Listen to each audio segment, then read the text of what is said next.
driving underneath.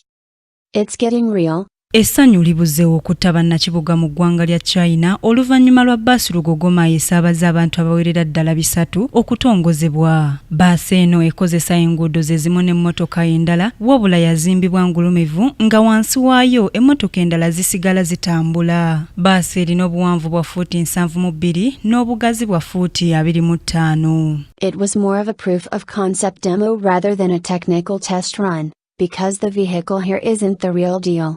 No bridges, no traffic lights, no crosswalks and no turns. Tekinologia okwazimbirwa bbaasi eno yasooka kugezesebwa mu mwoleso gwa bya sayansi mu Meeyi w'omwaka guno, ekintu kati ekyafuuka ekyaddala oluvannyuma lw'okugezesebwa mu kibuga kya Queen Hong Dao. Ekyewuunyisa, bbaasi eno esaabaza abantu bangi bw'ogeraageranya n'eza bulijjo ate nga tekwatwa bulippagano bwa bidduka. Erina enguudo zayo ez'enjawulo kwetambulira nga ziteekateekeddwa bulungi okwawukanako n'enguudo za bulijjo. Bw'otuula munda wa bbaasi eno tolema kulozoolerwa kuba yawundwa mu ngeri esikiriza.